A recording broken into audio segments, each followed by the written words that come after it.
अस्सलाम वालेकुम, मेरा नाम हमज़ा हफ़ीज़ है, मैं एक मेडिकल स्टूडेंट हूँ। इस वीडियो में हम बात करेंगे एक ख़ास मेडिसिन के बारे में जिसका नाम रैपिड है, जो कि 2 सॉल्ट्स के कॉम्बिनेशन से बनी है। नंबर 1 पर ओमेप्राज़ोल और नंबर 2 पर सोडियम बाइकार्बोनेट। अगर आपको एसिड रिफ्लक्स, हार्टबर्न, इंडाइजेशन या पेट के अंदर होने वाले ज़ख्म का मसला है, तो ये आपके लिए बेस्ट ट्रीटमेंट हो सकता है। इस वीडियो में हम बात करेंगे ये मेडिसिन क्या है और ये किस तरह काम करती है, इसके साइड इफ़ेक्ट्स क्या हैं और ये मेडिसिन किन-किन चीज़ों के लिए इस्तेमाल की जाती है। वीडियो को अंत तक लाज़मी देखिएगा ताकि आपको इस मेडिसिन के बारे में मुकम्मल मालूमात मिल सके।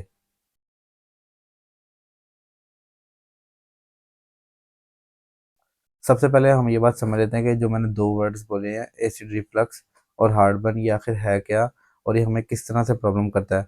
एसिड रिफ्लक्स एक ऐसी कंडीशन है जिसमें स्टमक का एसिड वापस फूड पाइप यानी इसोफेगस में चला जाता है, जिससे खाने के बाद खट्टे डकार आते हैं या सीने में जलन का सामना करना पड़ता है। दूसरे नंबर पर हम बात कर लेते हैं हार्टबर्न के बारे में। हार्टबर्न एक जलन और बर्निंग सेंसेशन है जो हमारे सीने में महसूस होती है, ख़ास तौर पर खाना खाने के बाद या लेटने पर। ये एसिड रिफ्लक्स का एक कॉमन सिम्पटम है जिसमें स्टमक का एसिड वापस फूड पाइप में आ जाता है, जिसकी वजह से सीने में जलन महसूस होती है।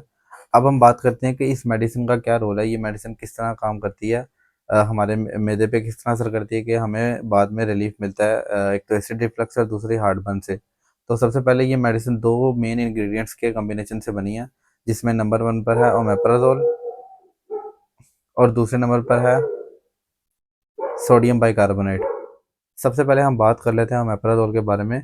ओमेप्राज़ोल एक प्रोटॉन पंप इन्हिबिटर है, जो स्टमक में बनने वाले एसिड के प्रोसेस को स्लो करता है, जिससे एसिडिटी और पेट में होने वाले ज़ख्म को भरने में वक़्त मिलता है।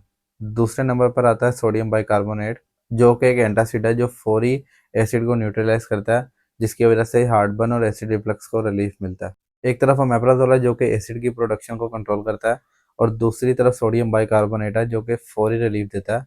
ये मेडिसिन ख़ास तौर पर उन लोगों के लिए बनाई गई है जिनको एसिड रिफ्लक्स का प्रॉब्लम है या फिर इंडाइजेशन का प्रॉब्लम है, खाना सही तरह से हज़म नहीं होता, या इसके अलावा हैवी मील यानी ज़्यादा खाने की वजह से पेट में होने वाली ब्लोटिंग को कंट्रोल करता है। इसके अलावा पेन किलर्स इस्तेमाल करने की वजह से जो पेट में ज़ख्म हो जाते हैं, उसके लिए भी ये मेडिसिन बहुत फ़ायदेमंद है। इसके अलावा पाइलोरी इन्फेक्शन, स्टमक इन्फेक्शन जिसमें पेट की दीवारों को नुकसान पहुँचता है, तो ये मेडिसिन इन सब के सब मसलों के लिए फ़ायदेमंद है। तो यहाँ तक अगर आपको सारी की सारी बात समझ आ गई कि ये मेडिसिन किस तरह काम करती है, तो सबसे पहले आप वीडियो को लाइक करते हैं और अगर कोई बात ऐसी जो समझ नहीं आई, तो वो आप कमेंट्स में भी पूछ सकते हैं। सबसे ज़रूरी बात ये है कि ये वीडियो सिर्फ़ और सिर्फ़ इन्फॉर्मेशनल पर्पज़ के लिए है, तो आपने कोई भी मेडिसिन इस वीडियो को देख के इस्तेमाल नहीं करनी, आपने हमेशा अपने डॉक्टर से मशवरा करना है। इस वीडियो को बनाने का मकसद सिर्फ़ ये है कि जिन पेशेंट्स को ये मेडिसिन प्रेस्क्राइब की गई है, वो ये बात समझ सकें कि ये मेडिसिन किस तरह से इस्तेमाल होती है, इसके साइड इफ़ेक्ट्स क्या हैं और ये किस तरह की तरीके से इस्तेमाल करनी है।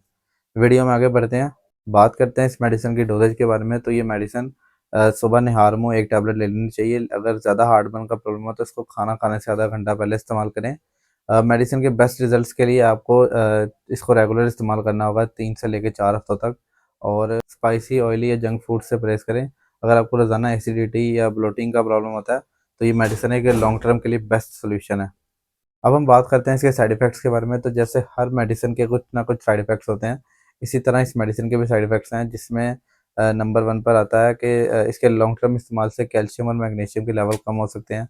इसके अलावा कॉन्स्टिपेशन का प्रॉब्लम हो सकता है या फिर जिसे कब्ज़ कहते हैं।